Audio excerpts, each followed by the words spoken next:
नमस्ते सत श्री अकाल सारे बच्चों ਨੂੰ ਤੁਹਾਡੇ ਸਭ ਦਾ ਸਵਾਗਤ ਹੈ ਤੁਹਾਡੇ ਖੁਦ ਦੇ ਚੈਨਲ ਪੀਐਸਸੀ ਬਿਆਮੀਨੈਂਸ ਹੱਬ ਦੇ ਉੱਤੇ। ਜੇਕਰ ਆਪਾਂ ਲਾਸਟ ਵੀਡੀਓ ਦੀ ਗੱਲ ਕਰੀਏ ਤਾਂ ਆਪਾਂ ਕੀਤਾ ਸੀਗਾ ਲਾਜ਼ ਆਫ ਮੋਸ਼ਨ ਪਾਰਟ 2 ਜਿਹਦੇ ਨਾਲ ਤੁਹਾਡਾ ਲਾਜ਼ ਆਫ ਮੋਸ਼ਨ ਟੋਟਲੀ ਕੰਪਲੀਟ ਹੋ ਗਿਆ ਸੀ।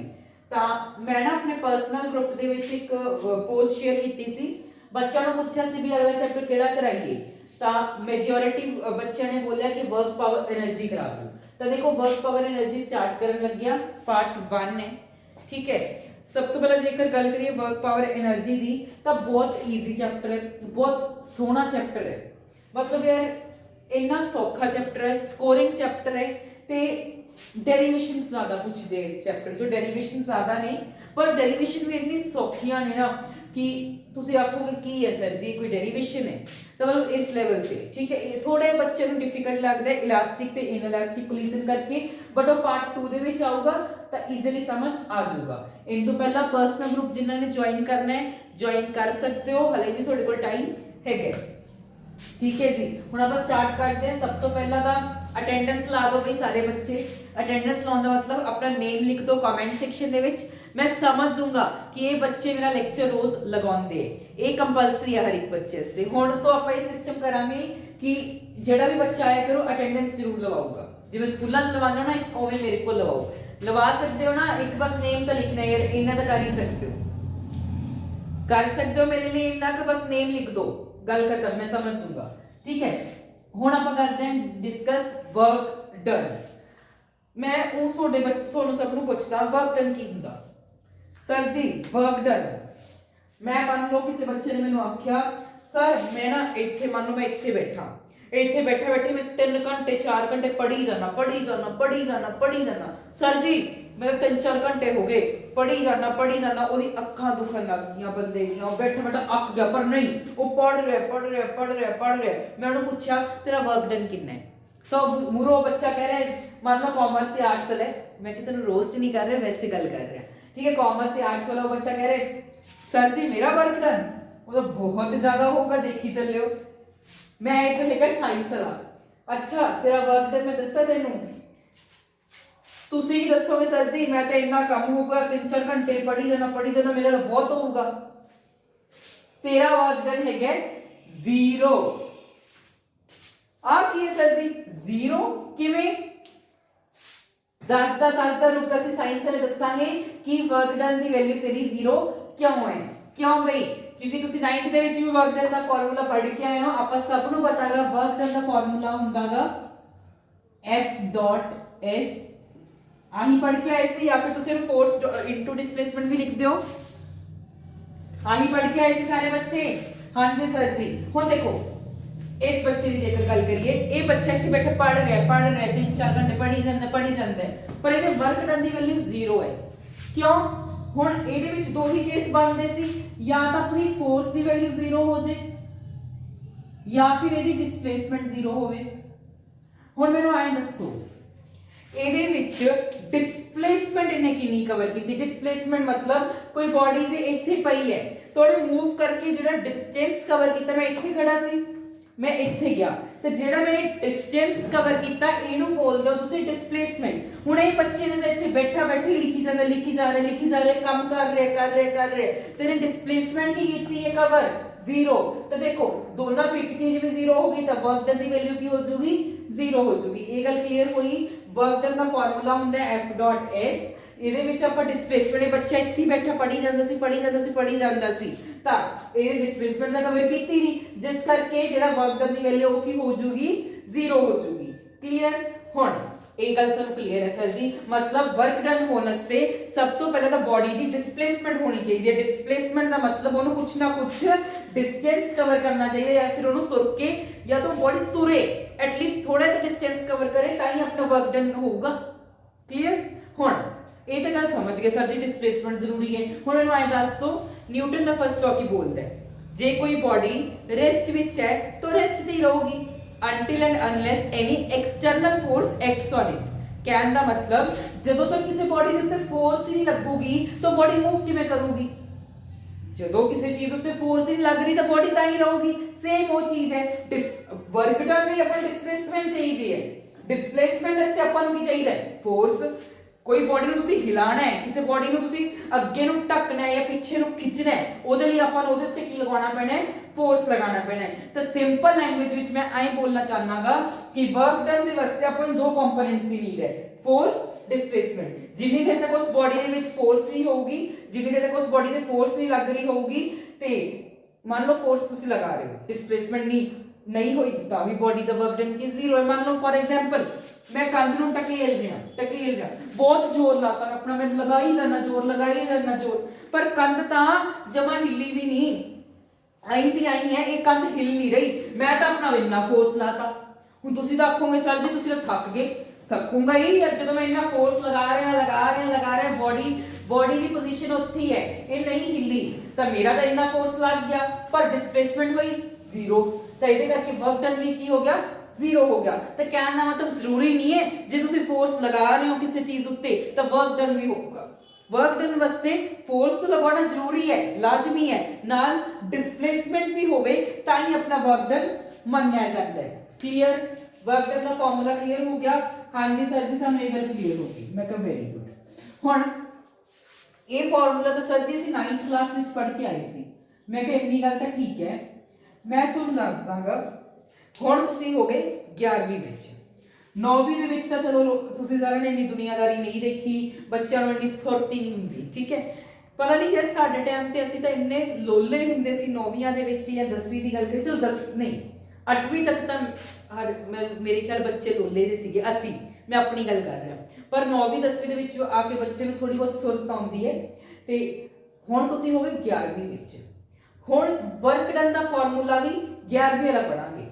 की सर जी ये बस 9वीं तक वैलिड सी? मैं कहा बिल्कुल, ये तो तुसी वर्क डन दा फार्मूला सिर्फ 9वीं तक ही सी, हुण तां वर्क डन दा फार्मूला कुछ होर हो गया। क्यों सर जी? ले 9वीं क्लास विच भी तां आए हो, 11वीं विच आ गए बई, सीनियर क्लास बन गई, सीनियर विंगा च बैठन लग गए, तो वर्क डन दा फार्मूला भी बदलांगे। तां साइंटिस्ट ने वर्क डन दा फार्मूला बदल के करता F.S cos थीटा, ये अपना है न्यू फार्मूला वर्क डन दा। एक ही अपना न्यू फार्मूला वर्क डन दा, ये तो ठीक है सर जी, ये नवा फार्मूला है, तो ये चेंजेस क्या है, बस एक cos थीटा जुड़ गया। हुण भाई नवी क्लास है, सीनियर विंगा च बैठन लग गए, तो cos थीटा लाना पैना नाल, तो ਇਹਦਾ फार्मूला हो गया F.S cos थीटा। हुण मैं ਤੁਹਾਨੂੰ ਪੁੱਛਦਾ, ਇਹ क्लियर है? आ चीज क्लियर है ना कि भाई वर्क डन का फार्मूला ਹੁੰਦਾ है F.S cos थीटा, ये 11वीं का फार्मूला है, ये 9वीं तक सी। हुण वर्क भी तो गाह टाइप्स दा है, वर्क भी अगे टाइप्स दा है। आ कि सर जी वर्क दी भी गाह टाइप्स है? मैं कहा बिल्कुल, वर्क अगे अपने को 3 टाइप्स है, पॉजिटिव वर्क, नेगेटिव वर्क ते जीरो वर्क। सर जी तीनों की डेफिनेशन याद करनी पैनी है। रुक जा, डेफिनेशन नहीं, सीधा तेन इहो जिहा कंसैप्ट ना समझाऊंगा कि तेन डेफिनेशन याद करने की लोड़ ही नहीं पैनी। पक्का सर जी? मैं कहा टेंशन क्यों लेना है जब मैं है ना नाल। चलो भाई नाम पढ़ो, पॉजिटिव नेगेटिव जीरो। सर जी सानू तो पहला एक नाम समझ आया, जीरो। जीरो वर्क मतलब सर जी वर्क की वैल्यू की हो जाएगी, जीरो हो जाएगी। जीरो वर्क का मतलब जो वर्क की वैल्यू जीरो हो जाए। हुण मैं पूछदा, चलो आप बाचो एक क्वेश्चन है मेरे माइंड में, बाचो पूछदा, ठीक है, ये गल सानू पता लग गई कि जो वर्क की वैल्यू जीरो है तो उन्होंने अपन नाम देता जीरो वर्क डन, उन्होंने अपन नाम देता जीरो वर्क डन। फिर सर जी पॉजिटिव नेगेटिव की है यार, याद करो ना, पॉजिटिव नंबर की होंगे जिन्ना मुरे प्लस है, नेगेटिव नंबर की होंगे जिन्ना मुरे नेगेटिव है। सेम वर्क च भी यही है, पॉजिटिव वर्क डन मतलब जो वैल्यू पॉजिटिव आ रही होवे वर्क दी, नेगेटिव वर्क डन मतलब जो वैल्यू वर्क दी नेगेटिव आ रही होवे। बस सर जी मतलब बिल्कुल यही अपना वर्क डन दी अगे 3 टाइप्स, जिहदे विच पॉजिटिव वर्क डन दे विच जो वैल्यू पॉजिटिव है, नेगेटिव दे विच जो वैल्यू नेगेटिव है, ते जीरो वर्क डन दे विच जो वैल्यू जीरो है। मतलब बिल्कुल गल खत्म। पर एक छोटा ट्विस्ट, सर जी ट्विस्ट कानू यार देख 11वीं विच आ गए, ट्विस्ट दा बनदा है। चलो भाई ट्विस्ट दी गल करिए, तो ट्विस्ट की है ਇਹਦੇ ਵਿੱਚ, तो देखो 11वीं ਵਿੱਚ ਆਏ ਹੋ, नवा फार्मूला पढ़ियागा, तो ट्विस्ट ना होवे पॉसिबल नहीं ना। तो 11वीं ਵਿੱਚ नवी चीज की जुड़ी है, 11ਵੀਂ ਦੇ ਵਿੱਚ ਨਵੀਂ ਚੀਜ਼ ਜੁੜੀ ਹੈ ਸਰ ਜੀ cos ਥੀਟਾ। ਹੁਣ ਮੈਨੂੰ ਆਏ ਦੱਸੋ ਬਈ 9ਵੀਂ ਦੇ ਵਿੱਚ ਤੁਸੀਂ ਟ੍ਰਿਗਨੋਮੈਟਰੀ ਪੜ੍ਹੀ ਸੀ? ਸਰ ਜੀ ਧੁੰਦਲਾ ਧੁੰਦਲਾ ਯਾਦ ਆ, ਨਹੀਂ ਪੜ੍ਹੀ ਸੀ। ਬਿਲਕੁਲ ਬਈ ਟ੍ਰਿਗਨੋਮੈਟਰੀ ਤਾਂ 10ਵੀਂ ਵਿੱਚ ਪੜ੍ਹਦੇ ਹੋ, 9ਵੀਂ ਵਿੱਚ ਤਾਂ ਟ੍ਰਿਗਨੋ ਪੜ੍ਹੀ ਨਹੀਂ ਸੀ। ਫਿਰ ਦੇਖੋ ਜੇ ਅਸੀਂ ਤੁਹਾਨੂੰ 9ਵੀਂ ਦੇ ਵਿੱਚ ਆਹ ਫਾਰਮੂਲਾ ਪੜ੍ਹਾ ਦਿੰਦੇ f.s cos ਥੀਟਾ, ਤਾਂ ਸਾਰੇ ਬੱਚਿਆਂ ਦੇ ਮਾਈਂਡ ਦੇ ਵਿੱਚ ਇਹ ਕੁਐਸਚਨ ਆਣਾ ਸੀ cos ਥੀਟਾ ਕੀ ਹੈ। ਹੁਣ ਤਾਂ ਤੁਹਾਨੂੰ ਪਤਾ ਹੈ 11ਵੀਂ ਵਿੱਚ ਹੋ ਗਏ, ਹੁਣ ਤਾਂ ਸਾਰੇ ਬੱਚਿਆਂ ਨੂੰ ਪਤਾ ਹੈ cos ਥੀਟਾ ਕੀ ਹੈ, ਪਰ ਉਸ ਟਾਈਮ ਥੋੜੀ ਪਤਾ ਸੀ 9ਵੀਂ ਵਿੱਚ cos ਥੀਟਾ ਕੀ ਹੈ। ਹੁਣੇ ਜਾ ਕੇ ਪੁੱਛ ਲਓ, ਚਲੋ ਮੰਨ ਲਓ ਕਿਸੇ ਦਾ ਭੈਣ ਭਰਾ 9ਵੀਂ ਦੇ ਵਿੱਚ ਹੈ ਜਾਂ ਕੋਈ ਬੱਚਾ ਹੈਗਾ, ਜਾਂ ਫਿਰ ਆਪਣੇ ਸਕੂਲ ਵਿੱਚ ਜਾ ਕੇ ਪੁੱਛੋ 9th ਦੇ ਬੱਚਿਆਂ ਨੂੰ ਆ cos ਥੀਟਾ ਦੱਸੀ ਕੀ ਹੈ, ਉਹ ਬਈ ਉਹ ਉਲਝ ਜੂਗਾ ਉੱਥੇ ਹੈ cos ਥੀਟਾ ਵੀ ਹੁੰਦਾ ਕੁਛ, ਇਹ ਹਾਲ ਹੁੰਦਾ ਹੈ। ਤਾਂ ਦੇਖੋ 9th ਦੇ ਵਿੱਚ cos ਥੀਟਾ ਤਾਂ ਨਹੀਂ ਆਪਾਂ ਯੂਜ਼ ਕੀਤਾ ਸੀ ਕਿਉਂਕਿ ਤੁਹਾਨੂੰ cos ਥੀਟਾ ਬਾਰੇ ਪਤਾ ਹੀ ਨਹੀਂ ਸੀ, ਪਰ 11ਵੀਂ ਵਿੱਚ ਤਾਂ ਨਵੀਂ ਚੀਜ਼ ਕੀ ਜੁੜੀ ਹੈ cos ਥੀਟਾ। ਹੁਣ ਜਿਹੜੀ ਆ ਪੋਜ਼ਿਟਿਵ ਨੈਗੇਟਿਵ ਤੇ ਜ਼ੀਰੋ ਵਰਕਟਨ ਨੇ, ਇਹ ਵੀ ਤੁਸੀਂ ਕਦੋਂ ਪੜ੍ਹ ਰਹੇ ਹੋ 11ਵੀਂ ਵਿੱਚ। ਸਰ ਜੀ ਲਿੰਕ 11ਵੀਂ ਵਿੱਚ cos ਥੀਟਾ ਵੀ ਆ ਗਿਆ, 11ਵੀਂ ਵਿੱਚ 3 ਟਾਈਪਸ ਆਈਆਂ, ਤੇ ਇਹਨਾਂ ਦਾ ਲਿੰਕ ਵੀ ਬਣੂਗਾ। ਹਾਂਜੀ ਜੀ ਲਿੰਕ ਬਣੂਗਾ cos ਥੀਟਾ ਤੇ। ਮਤਲਬ ਜਦ ਹੁਣ 1 ਮਿੰਟ ਟਵਿਸਟ, cos ਥੀਟਾ ਦੀ ਵੈਲਿਊਜ਼ ਮੈਨੂੰ ਕੋਈ ਬੱਚਾ ਦੱਸ ਸਕਦਾ ਹੈ? cos ਥੀਟਾ ਦੀ ਵੈਲਿਊਜ਼ ਸਰ ਜੀ ਨਹੀਂ ਯਾਰ ਅਸੀਂ ਮੈਥ ਵਾਲੇ ਨਹੀਂ ਹੈਗੇ, ਅਸੀਂ ਬਾਇਓ ਵਾਲੇ। ਮੈਂ ਤੇ ਕੋਈ ਗੱਲ ਨਹੀਂ, ਬਾਇਓ ਵਾਲਿਆਂ ਵਾਸਤੇ ਵੀ ਆਪਾਂ ਵੈਲਿਊ ਲਿਖ ਦਿੰਦੇ ਆ 0 ਡਿਗਰੀ 30 ਡਿਗਰੀ 45 ਡਿਗਰੀ 60 ਡਿਗਰੀ ਤੇ 90 ਡਿਗਰੀ। 90 तक ही लिखूंगा भी मैं। चलो जी cos थीटा 0 ਤੇ ਕੀ ਹੋਊਗਾ 1, 30 ਡਿਗਰੀ ਤੇ ਕੀ ਹੋਊਗਾ √3/2, 45 ਤੇ ਹੋਊਗਾ 1/√2, 60 ਤੇ ਹੋਊਗਾ 1/2, 90 ਤੇ ਹੋਊਗਾ 0। 90 ਤੱਕ ਵੈਲਿਊ ਯਾਦ ਕਰ ਲਓ। ਹੁਣ ਸਰ ਜੀ ਜੇ 90 ਤੋਂ ਵੱਡਾ ਐਂਗਲ ਬਣ ਜੇ ਤਾਂ ਥੀਟਾ ਦੀ ਵੈਲਿਊ 90 ਤੋਂ ਵੱਡੀ ਹੈ, ਇੱਕ ਚੀਜ਼ ਬਾਇਓ ਵਾਲੇ ਤਾਂ ਖਾਸ ਕਰਕੇ ਦਿਮਾਗ 'ਚ ਪਾ ਲਓ ਕਿ ਜਿਹੜੀ ਵਰਕ ਡਨ ਦੀ ਵੈਲਿਊ ਹੈ ਉਹ ਨੈਗੇਟਿਵ ਆ ਜੂਗੀ, ਜਾਂ ਫਿਰ ਤੁਸੀਂ ਐਂ ਯਾਦ ਕਰ ਲਓ 90 ਦੇ ਬਾਅਦ ਮਤਲਬ ਟ੍ਰਿਗਨੋ ਦੀ ਵੈਲਿਊਜ਼ ਦੇਖੋ 10th ਤੱਕ ਤਾਂ ਤੁਸੀਂ ਸਿਰਫ 90 ਡਿਗਰੀ ਤੱਕ ਪੜ੍ਹ ਕੇ ਆਉਂਦੇ ਹੋ। ਤਾਂ ਜਿਹੜੇ ਬੱਚੇ 11ਵੀਂ ਦੇ ਵਿੱਚ ਮੈਥ ਲੈਤੇ ਜਿਨ੍ਹਾਂ ਨੇ, ਉਹਨਾਂ ਦਾ 3rd ਚੈਪਟਰ ਹੀ ਹੈ ਟ੍ਰਿਗਨੋਮੈਟ੍ਰਿਕ ਫੰਕਸ਼ਨਸ। ਉਹਦੇ ਵਿੱਚ ਦੱਸਿਆ ਜਾਂਦਾ ਹੈ ਕਿ ਤੁਸੀਂ ਵੈਲਿਊ ਕੋਈ ਮਰਜ਼ੀ ਐਂਗਲ ਤੇ ਕੱਢ ਸਕਦੇ ਹੋ ਟ੍ਰਿਗਨੋਮੈਟਰੀ ਦੀ। ਬਾਇਓ ਵਾਲੇ ਦਾ ਕੋਈ ਲਿੰਕ ਨਹੀਂ ਹੈ। ਬਾਇਓ ਵਾਲੇ ਬਸ ਇਹ ਗੱਲ ਯਾਦ ਰੱਖਿਓ ਜਦੋਂ ਵੈਲਿਊ 90 ਤੋਂ ਵੱਡੀ ਹੋ ਜਾਏ ਥੀਟਾ ਦੀ ਤਾਂ ਵੈਲਿਊ ਨੈਗੇਟਿਵ ਹੋਣ ਲੱਗ ਜਾਂਦੀ ਹੈ।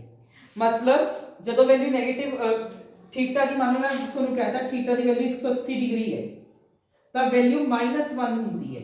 cos ਥੀਟਾ ਦੀ ਵੈਲਿਊ -1 ਹੁੰਦੀ ਹੈ 180 ਤੇ। ਜਾਂ ਫਿਰ ਸਿੰਪਲ ਯਾਦ ਕਰ ਲਓ ਜਦੋਂ ਵੈਲਿਊ 90 ਡਿਗਰੀ ਤੋਂ ਵੱਡੀ ਹੈ ਤਾਂ ਨੈਗੇਟਿਵ ਹੈ ਬਾਇਓ ਵਾਲੇ ਬੱਚੇ।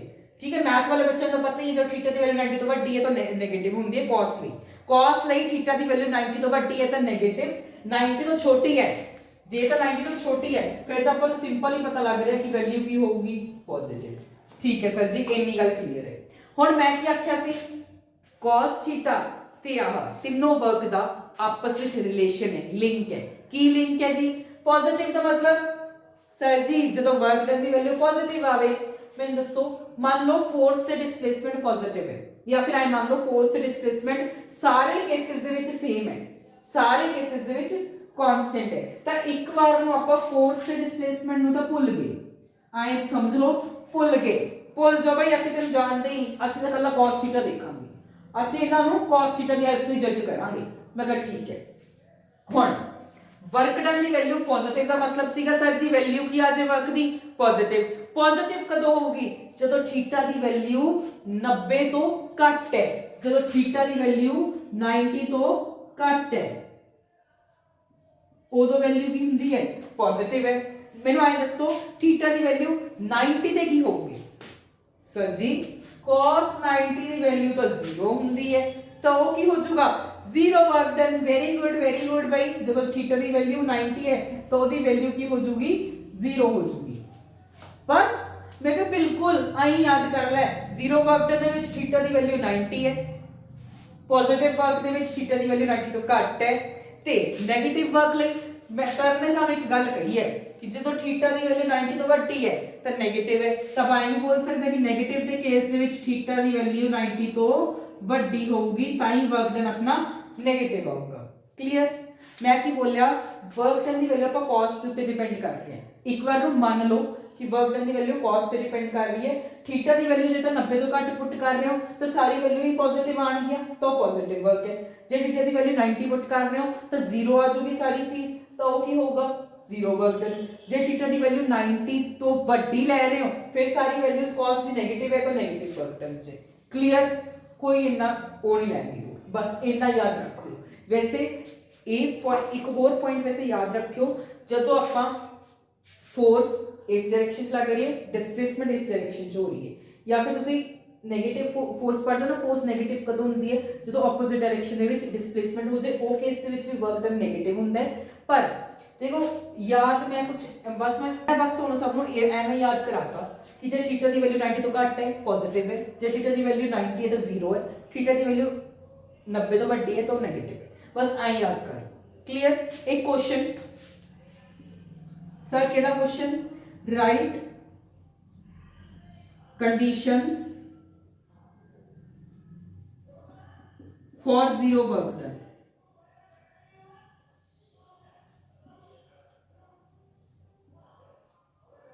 Right conditions for zero work done. ये थोड़ी सीईपी असाइनमेंट दे विच भी क्वेश्चन सी सर जी वर्क डन की वैल्यू 0 है तो केड़ी-केड़ी कंडीशनां ने सानू तो सर एक ही कंडीशन पता है जो थीटा की वैल्यू 90 डिग्री है। मैं कहा बिल्कुल सही है। मैं एक और कंडीशन दसी सीगी जो डिस्प्लेसमेंट भी 0 है।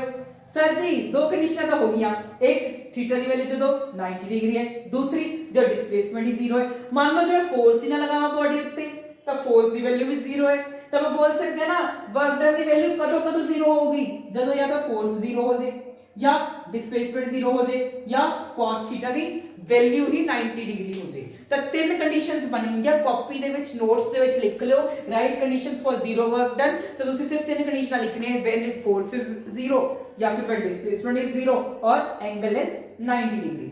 क्लियर। इन दो वजह देखो भाई इतना टाइम लगा के सिर्फ दो चीजें ही पल्ले पवाइयां मैं, एक वर्क डन की अंदर दूजा वर्क डन की टाइप्स, एक क्वेश्चन कीता right conditions for zero work done. Clear. ਜਿਹੜੇ ਤੁਹਾਨੂੰ ਨੋਟਸ ਵਗੈਰਾ ਨੇ ਟੈਲੀਗ੍ਰਾਮ WhatsApp ਗਰੁੱਪ 'ਚ ਮਿਲ ਜਾਣਗੇ, ਲਿੰਕ ਦੋਨਾਂ ਦੀ ਡਿਸਕ੍ਰਿਪਸ਼ਨ 'ਚ ਜਰੂਰ ਜੁਆਇਨ ਕਰਿਓ। ਹੁਣ ਆਪਾਂ ਨੈਕਸਟ ਸਲਾਈਡ ਦੀ ਤਰਫ ਚੱਲਦੇ ਹਾਂ ਜਿਹਦੇ ਵਿੱਚ ਥਿਓਰੀਟਿਕਲੀ ਲਿਖਿਆ ਹੋਊਗਾ, ਇਹ ਤਾਂ ਮੈਂ ਖੁਦ ਲਿਖੀ ਹੈ ਤਾਂ। ਹੁਣ ਤੱਕ ਤੁਸੀਂ ਵਰਕ ਦੀ ਟਾਈਪਸ ਪੜ੍ਹ ਲਈਆਂ ਸੀਗੀਆਂ, ਹੁਣ ਆਪਾਂ ਫੋਰਸ ਦੀ ਟਾਈਪਸ ਪੜ੍ਹਦੇ ਹਾਂ। ਸਰ ਜੀ ਟਾਈਪਸ ਹੀ ਪੜ੍ਹੀ ਜਾਣਾ, ਮੈਂ ਕਿਹਾ ਬਿਲਕੁਲ। ਹੁਣ ਆਪਾਂ ਪੜਾਂਗੇ ਟਾਈਪਸ ਆਫ ਫੋਰਸਿਸ। ਸਰ ਜੀ ਫੋਰਸਿਸ ਤਾਂ ਬਹੁਤ ਟਾਈਪ ਦੇ ਹੁੰਦੇ ਆ, ਪਰ ਇਸ ਚੈਪਟਰ ਦਾ ਨਾਮ ਕੀ ਸੀ? Work power energy. तो हुण मैं फोर्सेस नु वर्क दे बेसिस ते क्लासीफाई करने वाला, कहने दा मतलब हुण मैं फोर्सेस नु वर्क दे बेसिस दे उत्ते डिवाइड करूंगा। तो वर्क दे बेसिस ते अपने कोल दो टाइप दे फोर्सेस है, conservative forces, non conservative forces. ठीक है जी, इनके ते मार्क कर लो, वेरी वेरी इंपॉर्टेंट। मैं लगदा जेड़ा सोडा सितंबर एग्जाम्स होए सी हुणे जे इन्हां विच भी क्वेश्चन सीगा, सीईपीस दे विच भी सीगा, ये असाइनमेंट कराई सी ना मैं, तो जरूरी है। मेरी ना एक गल सुनो, नोट्स बना रहे हो ना क्रिस्प बनाओ, जमा शॉर्ट बना लो। हुण अपने को इतना टाइम नहीं है कि वो पूरे लिखिए कंजर्वेटिव फोर्सेस दे पूरी डेफिनेशन लिखन बैठे, नॉन कंजर्वेटिव। आए देखो मैं की कीता है, फोर्स लिखा, दो पार्ट्स लिखा, कंजर्वेटिव नॉन कंजर्वेटिव, एदे 3 पॉइंट्स लिख ले, एदे 3 पॉइंट्स लिख ले, ताकि मान लो मैं 11वीं का बच्चा है ਤੇ ਮੈਨੇ ਪੇਪਰਾਂ ਕੋਲ ਮੇਰੇ ਕੋਲ ਇੰਨਾ ਟਾਈਮ ਨਹੀਂ ਹੈ ਕਿ ਹੁਣ ਮੈਂ ਦੁਬਾਰਾ ਤੋਂ ਲੈਕਚਰ ਲਾਵਾਂ ਵੱਡੇ ਵੱਡੇ, ਜਾਂ ਮੇਰੇ ਖੁਦ ਦੇ ਲੈਕਚਰ ਵੱਡੇ ਵੱਡੇ ਮੈਂ ਕਿੱਥੋਂ ਲਗਾਵਾਂ? ਮੈਂ ਕੀ ਕਰੂੰਗਾ, ਨੋਟਸ ਬਣੇ ਹੋਏ ਨੇ ਇਸੇ ਫਾਰਮ 'ਚ ਬਣਾ ਲਓ। 1 ਮਿੰਟ। ਅੱਛਾ ਕੰਜ਼ਰਵੇਟਿਵ 'ਚ ਇਹਦੇ ਤੇ ਅੱਛਾ ਕੰਜ਼ਰਵੇਟਿव फोर्सेस पाथ ਤੇ ਡਿਪੈਂਡ ਨਹੀਂ ਕਰਦੇ। एग्जांपल ग्रेविटेशनल फोर्स स्टार्टिंग ਤੇ ਇਨੀਸ਼ੀਅਲ, ਠੀਕ ਹੈ ਜੀ। नॉन कंजर्वेटिव पाथ ਤੇ ਡਿਪੈਂਡ ਕਰਦੇ, ठीक है भाई। ਇਹਦੇ एग्जांपल फ्रिक्शन, ਇਹ ਸਟਾਰਟਿੰਗ ਦੇ 2 ਮਿੰਟ ਵੀ ਨਾ ਲੱਗਣ ਤੁਹਾਨੂੰ ਕੰਜ਼ਰਵੇਟਿਵ ਤੇ ਨॉन ਕੰਜ਼ਰਵੇਟਿਵ ਨੂੰ ਪੜ੍ਹਨ 'ਚ। इस टाइप के नोट्स बनाओ, नोट्स हुण इस लेवल पे होण कि छोटी छोटी कंजर्वेटिव की पूरी डेफिनेशन लिखनी हुंदे नोट्स दे विच। सीधा लिखो 3 छोटे छोटे पॉइंट, ये 3 छोटे छोटे पॉइंट। फिजिक्स औखी, बच्चों को फिजिक्स टफ ही आना है, तुसीं थ्योरेटिकल बड़ी बना लेंदे हो, इन्नी औखी बना लेंदे हो, की है 3 पॉइंट याद करने हुणे हो जाणगे, वो भी समझ लो। कंजर्वेटिव फोर्सेस की हुंदे ने, इनदी डेफिनेशन है work done does not depend upon the path taken. मतलब सर जी मान लो कोई ऑब्जेक्ट है, ओनू इत्थे पहुंचाना हैगा, ऑब्जेक्ट इत्थे आपां ओनू इत्थे लेके जाना। किन्ने तरीके हैं? ज्यादा तुसीं सीधे भाग जाओ, ਜਾਂ ਤੁਸੀਂ ਆਏ ਕਰਦੇ ਕਰਦੇ ਕਰਦੇ ਆਏ ਪਹੁੰਚ ਜਾਓ। ਕੋਈ ਮੇਰੇ ਵਰਗਾ ਸੀ, ਉਹ ਕਹਿੰਦਾ ਮੈਂ ਤਾਂ ਪੂਰਾ ਵੱਡਾ ਵੱਡਾ ਰਾਹ ਲੈ ਕੇ ਆਏ ਕਰਕੇ ਕਰਦੇ ਕਰਦੇ ਕਰਦੇ ਫਿਰ ਪਹੁੰਚਿਆ। कोई बॉडी आए पहुंच रही, कोई बॉडी आए पहुंच रही है, कोई एडा लंबा है लेके वैरी, कोई zigzag zigzag zigzag zigzag zigzag करके पहुंच रही है। हुण मैं तुहानू पूछा कंजर्वेटिव फोर्स की होगा, तुसी आखोगे सर जी सेम होगा सारे ऐसे। मैं कहा क्यों? क्योंकि अपन को पता है कि बॉडी चाहे आए पहुंच रही है, चाहे बॉडी आए पहुंच रही है, चाहे आए लंबा राह लेके पहुंच रही है, पहुंच किथे रही है स्टार्टिंग पॉइंट ते फाइनल पॉइंट तक दोनों बॉडीज दा की है, ਉਹਨਾਂ सारी बॉडीज दा सेम है। तो वो की है कंजर्वेटिव फोर्स भी की रहूगी सेम रहूगी। कहने का मतलब कंजर्वेटिव फोर्स ਦੇ ਵਿੱਚ वर्क डन ਦੀ ਵੈਲਿਊ ਪਾਥ ਦੇ ਉੱਤੇ ਡਿਪੈਂਡ ਨਹੀਂ ਕਰੂਗੀ, ਸਿਰਫ ਡਿਪੈਂਡ ਕਰੂਗੀ ਇਨੀਸ਼ੀਅਲ ਤੇ ਫਾਈਨਲ ਪੁਆਇੰਟ ਤੇ, ਸਿਰਫ ਡਿਪੈਂਡ ਕਰੂਗੀ ਇਨੀਸ਼ੀਅਲ ਤੇ ਫਾਈਨਲ ਤੇ। वर्क डन ਦੀ ਵੈਲਿਊ ਪਾਥ ਤੇ ਨਹੀਂ ਹੈ, ਚਾਹੇ ਤੁਸੀਂ zigzag ਕਰਕੇ ਜਾਓ, ਤੁਸੀਂ ਸਿੱਧੇ ਜਾਓ, ਪੌੜੀਆਂ ਖਾਣੀ ਜਾਓ, ਲਿਫਟ ਤੇ ਜਾਓ, ਕਿਵੇਂ ਮਰਜ਼ੀ ਜਾਓ, पर कंडीशन ये है इनिशियल ਤੇ फाइनल पॉइंट सारी बॉडीज ਦਾ सेम होना चाहिए तो कंजर्वेटिव फोर्स है। ठीक है, सिंपल पाथ उत्ते डिपेंड नहीं करते, इनिशियल ते फाइनल पॉइंट ते डिपेंड करते। फॉर एग्जांपल ग्रेविटेशनल फोर्स कदे देखे कि धरती किसी नु बई धरती कवे मैं तो देखो लिफ्ट तो ऊपर जा रहे हो ता भी धरती ने सेम फोर्स तो खिंचना है, स्टेयर्स तो जा रहे हो पौड़ियां तो जा रहे हो ता भी सेम खिंचना है, और रैंपा तो जा रहे हो ता भी सेम खिंचना है धरती ने। तब बोल सकते ग्रेविटेशनल फोर्स ते स्प्रिंग फोर्स ये दोनों ही कंजर्वेटिव फोर्स के एग्जांपल है। तो सिंपल जदों वर्क डन पाथ ਦੇ ਉੱਤੇ ਡਿਪੈਂਡ ਨਾ ਕਰੇ ਉਹਨੂੰ ਬੋਲਦੇ ਗ੍ਰੈਵਿਟੇਸ਼ਨਲ, ਉਹਨੂੰ ਬੋਲਦੇ conservative force. Example gravitational force ਹੋਗੀ ਤੇ ਡਿਪੈਂਡ ਕਾਤੇ ਕਰੂਗਾ ਸਰ ਜੀ ਇਨੀਸ਼ੀਅਲ ਤੇ ਫਾਈਨਲ ਪੁਆਇੰਟ ਤੇ। ਕਲੀਅਰ। ਹੁਣ ਨਾਨ ਕੰਜ਼ਰਵੇਟਿਵ ਇਹਦਾ ਜਮਾ ਪੁੱਠਾ, ਨਾਨ ਕੰਜ਼ਰਵੇਟਿਵ ਇਹਦਾ ਜਮਾ ਪੁੱਠਾ।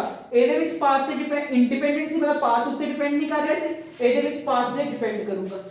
ਤਾਂ ਇਹਦੇ ਉੱਤੇ ਫਰਕ ਪਊਗਾ ਕਿ ਤੁਸੀਂ ਪੌੜੀਆਂ ਥਾਣੀ ਆ ਰਹੇ ਹੋ, zigzag तो आ रहे हो, रैंप तो आ रहे हो कि लिफ्ट तो आ रहे हो, या ये लंबा राह लेके आ रहे हो, तो ਇਹਦੇ ਵਿੱਚ ਫਰਕ ਹੋਊਗਾ। ਸਿੰਪਲ ਜੀ ਐਗਜ਼ਾਮਪਲ ਦੇਣਾ, ਇੱਥੋਂ ਤੋਂ ਇੱਥੇ ਤੱਕ ਰਾਹ ਮੈਨੂੰ ਆਏ ਦੱਸੋ ਪੈਟਰੋਲ ਕਿਹਦੇ ਵਿੱਚ ਘੱਟ ਲੱਗੂਗਾ, ਆਏ ਜਾਣ ਵਿੱਚ ਘੱਟ ਲੱਗੂਗਾ ਕਿ ਆਏ ਪੂਰਾ ਵੱਡਾ ਰਾਹ ਲੈਣ ਚ ਘੱਟ ਪਊਗਾ? ਆਫ ਕੋਰਸ ਸਰ ਜੀ ਇਹਦੇ ਵਿੱਚ ਘੱਟ ਰਹੂਗਾ। ਤਾਂ ਇਹ ਨਾਨ ਕੰਜ਼ਰਵੇਟਿਵ ਆਏ ਹੈ, ਕੰਜੂਸ ਬੰਦਾ ਹੈ ਬਈ ਇਹ ਕੰਜੂਸ ਬੰਦਾ ਹੈ, ਪੈਟਰੋਲ ਦੇ ਉੱਤੇ ਚੱਲੂਗਾ। ਇਹ ਕੀ ਹੈ ਪੈਟਰੋਲ ਉੱਤੇ ਚੱਲੂਗਾ। ਦੇਖੋ ਰਾਹ ਜੇ ਤੁਸੀਂ ਵੱਡਾ ਰਾਹ ਲੈ ਰਹੇ ਹੋ ਪੈਟਰੋਲ ਵੱਧ ਲੱਗੂਗਾ, ਰਾਹ ਛੋਟਾ ਲੈ ਰਹੇ ਹੋ ਪੈਟਰੋਲ ਘੱਟ ਲੱਗੂਗਾ। ਤਾਂ ਇਹ ਕੀ ਇੱਕ ਨਾਨ ਕੰਜ਼ਰਵੇਟਿਵ ਫੋਰਸਿਸ, ਮਤਲਬ ਜਦੋਂ ਵਰਕ ਡਨ ਪਾਥ ਦੇ ਉੱਤੇ ਡਿਪੈਂਡ ਕਰਨ ਲੱਗ ਜੇ ਉਹਨੂੰ ਬੋਲਦੇ ਆ ਨਾਨ ਕੰਜ਼ਰਵੇਟਿਵ ਫੋਰਸਿਸ। ਇਹਦੀ ਐਗਜ਼ਾਮਪਲ ਤੁਸੀਂ ਲਓਗੇ ਫ੍ਰਿਕਸ਼ਨ। ਫ੍ਰਿਕਸ਼ਨ ਕੀ ਹੈ ਪਾਥ ਦੇ ਉੱਤੇ ਡਿਪੈਂਡ ਕਰਦੀ ਹੈ ਤੇ ਇਹਦੇ ਵਿੱਚ ਤੁਸੀਂ ਐਂ ਲਿਖ ਸਕਦੇ ਹੋ ਇਨੀਸ਼ੀਅਲ ਤੇ ਫਾਈਨਲ ਪੁਆਇੰਟ, ਕੱਲੀ ਇਨੀਸ਼ੀਅਲ ਤੇ ਫਾਈਨਲ ਪੁਆਇੰਟ ਤੇ ਨਹੀਂ ਡਿਪੈਂਡ ਕਰੂਗਾ। ਵਰਕ ਡਨ ਐਕਚੁਅਲੀ ਇਨੀਸ਼ੀਅਲ ਤੇ ਫਾਈਨਲ ਦੇ ਵਿੱਚ ਤਾਂ ਡਿਪੈਂਡ ਤਾਂ ਕਰੂਗਾ ਹੀ ਕਰੂਗਾ, ਨਾਲ ਇਹਦੇ ਵਿੱਚ ਪਾਥ ਦੇ ਉੱਤੇ ਵੀ ਡਿਪੈਂਡ ਕਰੂਗਾ। ਠੀਕ ਹੈ ਜੀ, ਐਂ ਡਿਫਰੈਂਸ ਆ ਜਾਂਦਾ ਹੁੰਦਾਗਾ 3 ਮਾਰਕਸ ਦੇ ਵਿੱਚ ਕਿ write difference between conservative and non conservative. Chapter ਦਾ ਨਾਮ ਕੀ ਸੀ ਆਪਣਾ? Work power energy. ਵਰਕ ਦੀ ਗੱਲ ਹੋਗੀ, ਪਾਵਰ ਦੀ ਗੱਲ ਅੱਗੇ ਕਰ ਲਾਂਗੇ, ਰਹਿ ਕੀ ਗਈ ਐਨਰਜੀ। तो चलो एनर्जी की गल करिए। आम भाषा च एनर्जी की हुंदी हैगी capacity to do work. Capacity to do work इहनू की बोलते हैं एनर्जी।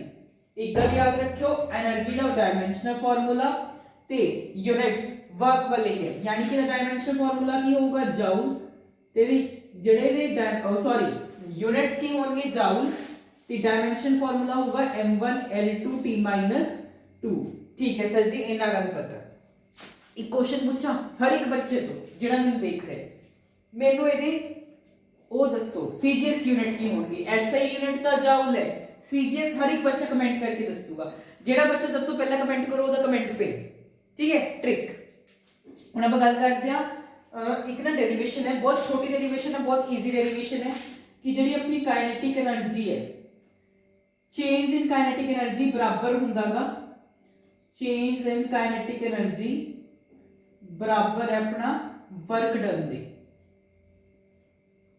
एक छोटी जी अपनी डेरिवेशन है, बहुत सौखी डेरिवेशन है ये। वैसे वर्क एनर्जी थ्योरम भी यही बोलती है कि चेंज इन काइनेटिक एनर्जी बराबर है वर्क डन दे। इन्हों मैं एक अलग तरीके से शो करता। ठीक है, एनर्जीज मेनली अपने को दो ही पढ़नी है आप इस चैप्टर दे विच, पोटेंशियल एनर्जी ते काइनेटिक एनर्जी। काइनेटिक एनर्जी दी एक छोटी जी डेरिवेशन कराना।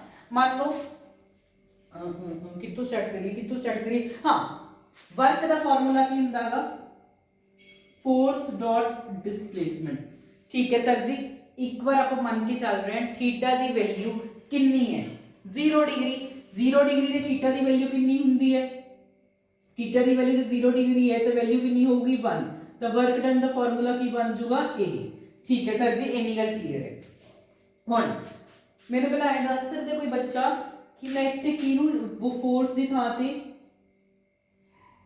ma.s ਲਿਖਦਾ ਫੋਰਸ ਦੀ ਥਾਂ ਤੇ ma.s ਲਿਖ ਸਕਦਾ ਬਿਲਕੁਲ ਲਿਖ ਸਕਦਾ ਕਿਉਂਕਿ ਫੋਰਸ ਦਾ ਫਾਰਮੂਲਾ ਹੁੰਦਾ ਹੈ ma ठीक है इन्नी गल भी क्लियर होगी सर जी ਹੁਣ थर्ड इक्वेशन ऑफ मोशन की बोलती है v² - u² बराबर ਹੁੰਦਾ 2as ਤੇ ठीक है सर जी मैं इतो की कर रहा a की वैल्यू कढ रहा तो v² - u² बराबर होगा 2s ਤੇ हाँ जी सर जी इधर इधर मल्टीप्लाई से इधर आके डिवाइड ठीक है इस दे विच बस इनू पुट कर दो तो वर्क डन का दे बराबर आ गया m v² - u² upon 2s into s s नाल s की होगी कैंसिल होगी इथे तक क्लियर है ना तो वर्क डन का दे बराबर आ गया m v² - u² अपॉन 2 दे इधर ये मल्टीप्लाई च m ਇਹਦੇ ਨਾਲ ਵੀ ब्रैकेट ओपन करोगे तो किसके बराबर आ जाऊगा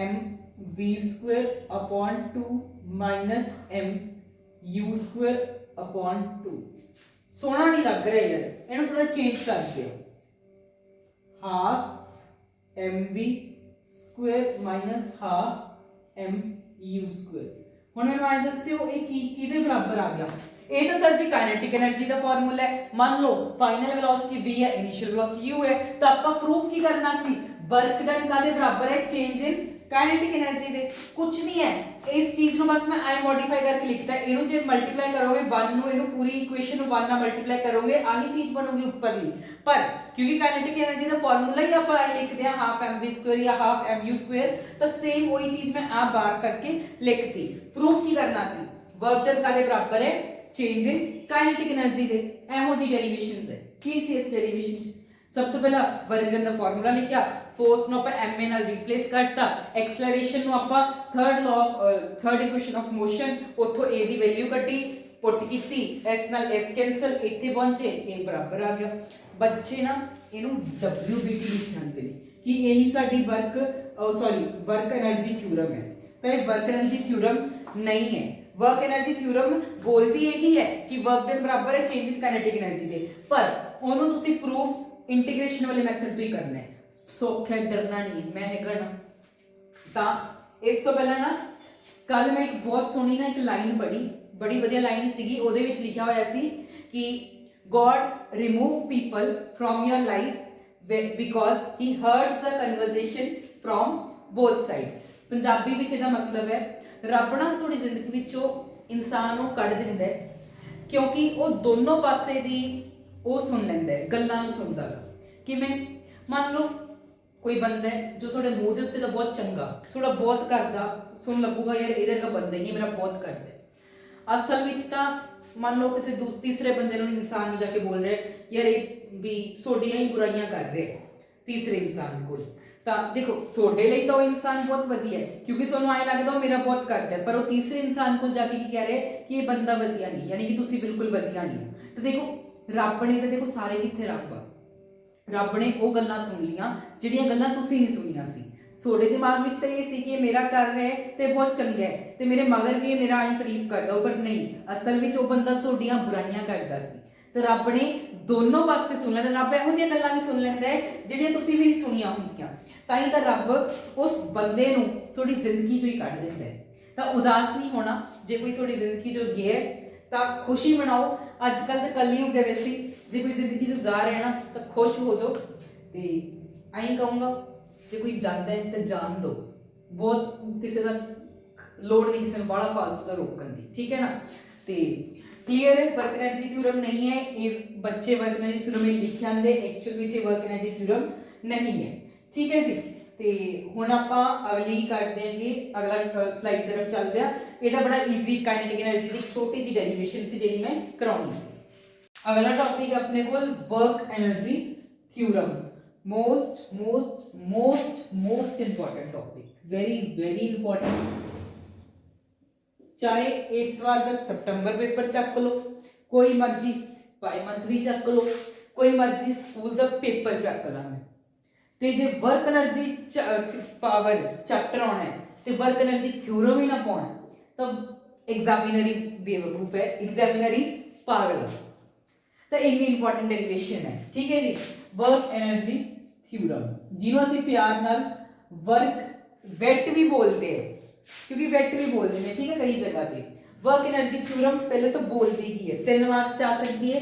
स्टेट करांगे, work energy theorem states that work done is equal to change in kinetic energy. Simple जिस स्टेटमेंट में उसे लिखना है, work energy theorem states that work done is equal to change in kinetic energy. ठीक है sir जी, इना लिख Dange. Work energy theorem नु ਕਰਨ ਲਈ ਆਪਾਂ ਸਭ ਤੋਂ ਪਹਿਲਾਂ ਵਰਕ ਡਨ ਲਿਖਾਂਗੇ ਫੋਰਸ ਡਾਟ ਡਿਸਪਲੇਸਮੈਂਟ ਦੇ ਬਰਾਬਰ। ਠੀਕ ਹੈ ਜੀ, ਇਹਦੇ ਲਈ ਆਪਾਂ ਇੱਕ ਉਹ ਵੀ ਲਿਖਦੇ ਹੁੰਦੇ ਆ, ਡਾਇਗਰਾਮ ਡਰਾ ਕਰਦੇ ਆ। ਮੰਨ ਲਓ ਕੋਈ ਆਬਜੈਕਟ ਹੈ ਜਿਹਦੀ ਇਨੀਸ਼ੀਅਲ ਵੈਲੋਸਿਟੀ ਤਾਂ u ਹੈ, ਠੀਕ ਹੈ, ਇਨੀਸ਼ੀਅਲ ਵੈਲੋਸਿਟੀ u ਹੈ, ਮਾਸ ਉਹਦਾ m ਹੈ ਤੇ ਉਹਨੂੰ ਫੋਰਸ ਲੱਗ ਰਹੀ ਹੈ ਇਸ ਡਾਇਰੈਕਸ਼ਨ 'ਚ। ਹੁਣ ਮੈਨੂੰ ਆਏ ਦੱਸੋ, ਇਨੀਸ਼ੀਅਲ ਵੈਲੋਸਿਟੀ u ਹੈ, ਮਾਸ m ਹੈ, तो फोर्स इस डायरेक्शन च लग रही है, तो किधर नु डिस्प्लेस होगा? ऑफ कोर्स इस डायरेक्शन च आऊगा। मान लो वो इस डायरेक्शन च आ गई। हुन इन्हें जितनी डिस्प्लेसमेंट कवर की, यानी कि इत्थों तो इत्थे तक पहुंचा, कुछ डिस्प्लेसमेंट कवर की है, उन्हें मैं s बोलता। मास का देखो सेम रहूगा, वेलोसिटी दे विच चेंज आ गया, वो फाइनल वेलोसिटी v बोलती। क्लियर सर जी। हुन आपां की करदे हां, वर्क डन बराबर है फोर्स डॉट डिस्प्लेसमेंट दे। हुन इत्थे तुसीं वर्क दी वैल्यू, ਹੁਣ देखो डिस्प्लेसमेंट ਆਪਾਂ ਇਹ ਮੰਨ ਲਓ ਇੱਥੋਂ ਤੋਂ ਇੱਥੇ ਤੱਕ डिस्प्लेसमेंट ਬਹੁਤ ਘੱਟ ਹੈ, ਬਹੁਤ ਘੱਟ डिस्प्लेसमेंट ਹੈ, ਬਹੁਤ ਥੋੜਾ ਆਬਜੈਕਟ ਮੂਵ ਕੀਤਾ ਹੈ, ਤਾਂ ਮੈਂ ਜਿਹੜਾ ਵਰਕ ਡਨ ਹੈ ਉਹ ਵੀ ਛੋਟਾ ਲਵਾਂਗਾ। ਜਦੋਂ डिस्प्लेसमेंट ਹੀ ਬਹੁਤ ਘੱਟ ਹੋਈ ਹੈ, ਬਹੁਤ ਥੋੜਾ ਅੱਗੇ ਗਿਆ ਹੈ, ਤਾਂ ਵਰਕ ਡਨ ਵੀ ਤਾਂ ਕੀ ਹੋਊਗਾ? ਛੋਟਾ ਹੋਊਗਾ। ਤਾਂ ਬਰਾਬਰ ਆ ਗਿਆ f ਡਾਟ ds ਦੇ। डिस्प्लेसमेंट बहुत घट है तो d, फिजिक्स में कितने भी d देख लो तो समझ जियो वो की है, स्मॉल वर्क डन है या फिर कोई छोटी चीज की गल चल रही है। हुन इंटीग्रेशन कर दो, इंटीग्रेटिंग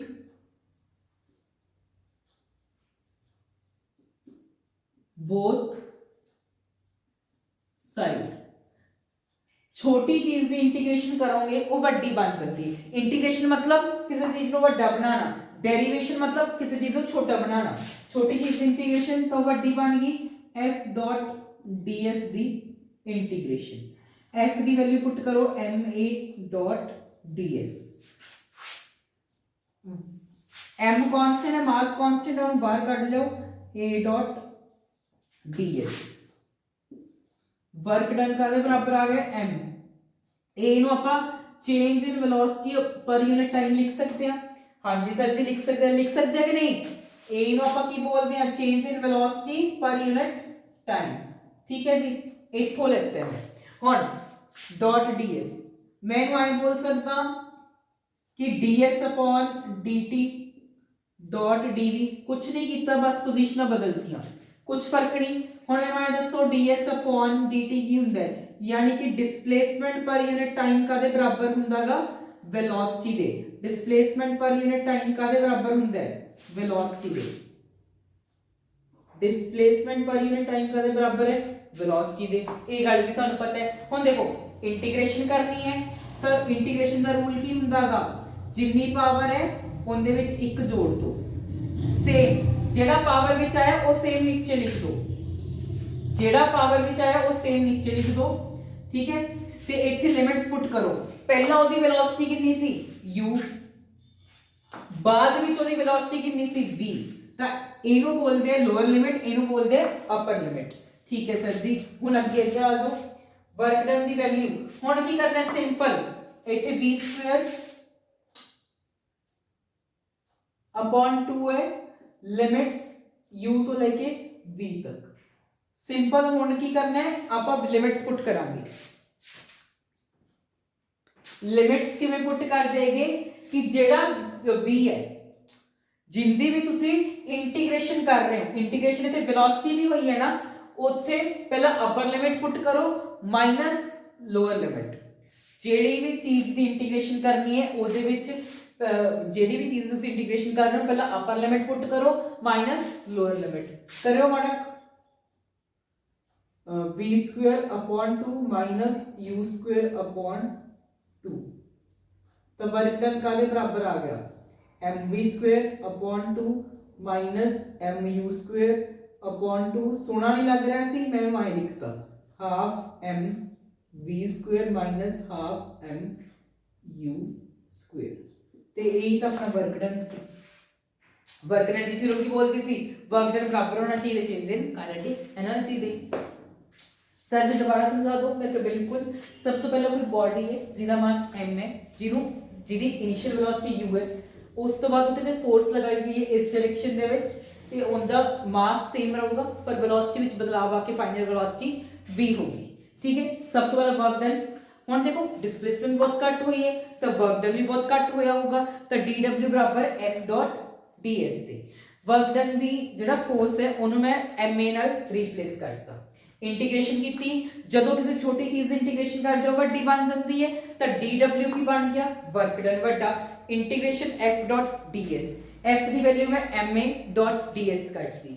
m की एक कांस्टेंट है वो बाहर आ जाएगा। तो एक्सेलरेशन की है rate of change of velocity per unit time, rate of change of velocity per unit time. तो बस इसे पुट करता। फिर ds dv upon dt dot dsc। तो मैं पोजीशंस चेंज करती हैं क्योंकि ds अपॉन dt की ਹੁੰਦਾ वेलोसिटी, मेरे तो वेलोसिटी चाहिए सी। अपनी कोशिश रहती है जिस चीज की अकॉर्डिंग तुसी इंटीग्रेशन करनी है वो चीज ਇੱਥੇ आ जाए। ठीक है, इतने v डॉट dv हो गया। फिर सिंपल इंटीग्रेशन का रूल जितनी पावर है एक जोड़ दो तो जेड़ा ਤੁਹਾਡੇ ਕੋਲ पावर चांस आ रहा है नीचे लिख दो। फिर अपर लिमिट ते लोअर लिमिट सी, पहला कितनी की सी केड़ी वेलोसिटी ਨਾਲ जा रहा सी u ਨਾਲ, बाद ਵਿੱਚ ਉਹ v वेलोसिटी ਨਾਲ, ਤਾਂ u ਤੇ v ਉਹਦੀ लोअर ਤੇ अपर लिमिट से। ठीक है, फिर मैं ये किया पहला अपर लिमिट पुट की फिर लोअर लिमिट पुट की ते आ चीज आ गई, फिर मल्टीप्लाई करके फिर इतने पहुंच के done. So work energy theorem भी done. 3 marks for your exams done. मेहनत तो लगता है आनी चाहिए। ठीक है, 99 तो ज्यादा श्योर है मैं कि एनर्जी एक वेट थ्योरम पक्का होगी। ठीक है, तो इस लेवल की प्रिपेयर कर लो। हुण अपने को आंदी है पोटेंशियल एनर्जी। ठीक है जी, पोटेंशियल एनर्जी की हुंदी है ये एहो जी एनर्जी हुंदी है जो कि पोजीशन दे करके बनती है। जिहड़ी काइनेटिक एनर्जी वो वेलोसिटी करके बनती है, पोटेंशियल एनर्जी अपनी पोजीशन करके बनती है। ठीक है, इन्नी गल क्लियर है। बहुत छोटी जी डेरिवेशन करवानी है मैं। तो सब तो पहले तो मान लो कोई चीज है वो ग्राउंड तो h हाइट ते पई है। कोई चीज है जो ग्राउंड तो h हाइट दे ऊपर पई है। ठीक है सर जी, इतना पता है। उस ऑब्जेक्ट नु नीचे नु धरती फोर्स ला रही है, तो धरती केड़ा फोर्स लगाऊगी नीचे नु? mg। धरती केड़ा फोर्स लगाऊगी? m। वैसे तो धरती किसी भी ऑब्जेक्ट के उत्ते की फोर्स लगांदी है? mg ही लगांदी है ना। कोई ऑब्जेक्ट इत्थे पे है ते उनदे ते फोर्स की लग रही है? mg। तो मैं बोल सकता कि जिहड़ी फोर्स की वैल्यू की है mg। हाँ जी सर जी बोल सकते। हुण मान लो मैं तुहानू कहां उस सब्जेक्ट में इत्थे लेके गया तो वर्क डन की आऊगा? उस सब्जेक्ट में इत्थे लेके गया तो वर्क डन की होगा? Force dot displacement. Force dot displacement. ताकि होना सीगा फोर्स डॉट डिस्प्लेसमेंट होगा वर्क डन होना सी। पर मैनू आए दसो h जो है एक वर्टिकल दे विच आ हाइट है, जे मैं हॉरिजॉन्टल विच लवां तां हाइट ते डिस्प्लेसमेंट बराबर नहीं हुंदे। हाइट ते डिस्प्लेसमेंट गल इक्को ही है, पर जब आप वर्टिकल दे विच जाने आ ओनू हाइट कह दिंदे आ, जे हॉरिजॉन्टल विच जा रहे आ तो डिस्प्लेसमेंट कह दिंदे आ। मेरा कहने का मतलब है कि h ते s दे विच कोई फर्क नहीं है। इहनू आपां वर्टिकल लई यूज करदे आ, इहनू आपां हॉरिजॉन्टल लई यूज करदे आ। ये गल भी पता है। तो मैं बोल सकता कि वर्क डन बराबर है फोर्स डॉट डिस्प्लेसमेंट नु फोर्स डॉट हाइट लिखदा। इथों फोर्स की वैल्यू काढ ली तो वर्क पर यूनिट हाइट आ गई। इस वैल्यू में h पुट कर दो। वर्क अपॉन h बराबर है mg दे। h डिवाइड से उधर जाके की कादे बराबर हो जाऊगा? मतलब डिवाइड से उधर जाके की हो जाऊगा? मल्टीप्लाई। ते यही की आ गया पोटेंशियल एनर्जी का फार्मूला। मैंने ये दसो वर्क दे एनर्जी दे विच कोई डिफरेंस है? SI यूनिट भी सेम है, डायमेंशन ऑफ फार्मूला भी सेम है, तो मैं बोल सकता ना कि वर्क ही की है अपनी एनर्जी है। पर ट्विस्ट है, ਇੱਥੇ ਆਪਾਂ ਗੱਲ ਕਰ ਰਹੇ ਹਾਂ ਪੋਜੀਸ਼ਨ ਦੀ, ਬੋਡੀ ਇੱਥੇ ਪਈ ਹੈ ਜਾਂ ਇੱਥੇ ਪਈ ਹੈ, ਫਰਕ ਪੈ ਰਿਹਾ ਹੈ, ਪੋਜੀਸ਼ਨ ਦੇ ਫਰਕ ਪੈ ਰਿਹਾ ਹੈ, ਹਾਈਟ ਨਾਲ ਫਰਕ ਪੈ ਰਿਹਾ ਹੈ, એનર્ਜੀ ਵਰਕ ਨੂੰ, ਹਾਈਟ ਨਾਲ ਵਰਕ ਨੂੰ ਫਰਕ ਪੈ ਰਿਹਾ ਹੈ। ਤੇ ਇੱਥੇ ਆਪਾਂ ਬੋਲਾਂਗੇ ਕਿਹੜੀ ਚੀਜ਼ ਹੈ ਜਿਹੜੀ ਹੈ ਇਹੋ ਜਿਹੀ ਕਿਹੜੀ એનર્ਜੀ ਹੈ ਜੋ ਪੋਜੀਸ਼ਨ ਤੇ ਡਿਪੈਂਡ ਕਰਦੀ ਹੈ, ਉਹ ਕੱਲੀ ਪੋਟੈਂਸ਼ੀਅਲ એનર્ਜੀ ਹੈ। ਤਾਂ ਉਹ ਬੋਲ ਸਕਦੇ ਆ ਪੋਟੈਂਸ਼ੀਅਲ એનર્ਜੀ ਦਾ ਫਾਰਮੂਲਾ ਕੀ ਆ ਗਿਆ, mgh। ਕਲੀਅਰ, बड़ी इजी डेरिवेशन है यार। की कीता है कि जस्ट आपा नहीं कीता, सब तो पहला तो इत्थे कोई ऑब्जेक्ट पे है ग्राउंड तो h हाइट ते उस दे उत्ते फोर्स लग रही है जो धरती लगांदी है वो mg है। वर्क डन दी वैल्यू आ गई फोर्स डॉट डिस्प्लेसमेंट नु मैं h बोलता, तो इत्थे मैं फोर्स दी वैल्यू कढ दी, वर्क पर यूनिट हाइट वो इत्थे पुट करती, फिर ये फॉर्मूला आ गया। हुण देखो वर्क अपना हाइट उत्ते डिपेंड कर रहा है, वर्क अपना हाइट उत्ते डिपेंड कर रहा है, या फिर वर्क अपना पोजीशन उत्ते डिपेंड कर रहा है। ਇਹੋ ਜੀ ਕਿਹੜੀ એનર્ਜੀ ਜੋ ਪੋਜੀਸ਼ਨ ਉੱਤੇ ਡਿਪੈਂਡ ਕਰਦੀ ਹੈ, ਆਪਾਂ ਸਿਰਫ ਹਲੇ ਤੱਕ ਆਪਣੇ ਸਿਲੇਬਸ 'ਚ ਦੋ એનર્ਜੀਜ਼ ਹੈ, kinetic energy, potential energy. Kinetic energy ਦਾ ਵੈਲੋਸਿਟੀ ਤੇ ਡਿਪੈਂਡ ਕਰਦੀ ਹੈ, ਪੋਜੀਸ਼ਨ ਤੇ ਡਿਪੈਂਡ ਕਰਦੀ ਹੈ ਪੋਟੈਂਸ਼ੀਅਲ એનર્ਜੀ। ਤਾਂ ਵਰਕ ਡਨ ਬਰਾਬਰ ਹੁੰਦਾ એનર્ਜੀ ਦੇ, ਤਾਂ ਮੈਂ ਇੱਥੇ ਕਿਹੜੀ એનર્ਜੀ ਲੈ ਲਈ, ਪੋਟੈਂਸ਼ੀਅਲ એનર્ਜੀ। ਕਿਉਂ, ਕਿਉਂਕਿ ਉਹ ਕੀ ਕਿਸ ਤੇ ਡਿਪੈਂਡ ਕਰਦੀ ਹੈ, ਪੋਜੀਸ਼ਨ ਤੇ। ਤਾਂ ਪੋਟੈਂਸ਼ੀਅਲ એનર્ਜੀ ਦਾ ਫਾਰਮੂਲਾ ਆ ਗਿਆ mgh। क्लियर गई, इतनी सौखी डेरिवेशन सी। इनदे नाल soda part 1 work power energy दा खत्म हुंदा है। मेनू पता ही नहीं लग्या, हसदे खेडदे आओ पार्ट 1 सारा कंप्लीट भी कर लिया है ना। मजा आया ना। आज दा लेक्चर मेरा बहुत अलग लेक्चर सी, मतलब मेरी सारी वीडियोस एक पासे, आज दा लेक्चर एक पासे, मतलब आज मैं पूरा एक्साइटेड, पूरा खुश सी है ना। कुछ दिनों तो कोई गल सी, कुछ लोगों ने जिंदगी खराब की हुई सी, वो लोग फाइनली मैं अपनी जिंदगी जो कटते, जिस करके मैं बहुत खुश हाँ। अज आई बोलूंगा, कोई जिंदगी जो जाता है जान दो, अपना खुश रहो यार। किन्नी देर किसी लिए रोई जाना, किन्नी देर किसी को याद करी चलना, ठीक है ना। अजकल मैनू तो ऐ लगता यार कोई किसी का नहीं होंदा, कल्ले रहो वधिया रहोगे, ठीक है। सारे नोट्स सारी चीज़ां तुहानूं WhatsApp टेलीग्राम ग्रुप विच मिल जाणगियां, ज्वाइन कर लो, लिंक डिस्क्रिप्शन च है। पर्सनल ग्रुप का भी पहले स्कैनर शो कर चुका, उत्थों ज्वाइन कर लो। तो बस खत्म कर दिया पार्ट 1 नूं। पार्ट 2 नैक्सट डे इस वीडियो के अपलोड होने तो बाद हो जाऊगा। Thanks everyone for watching this video.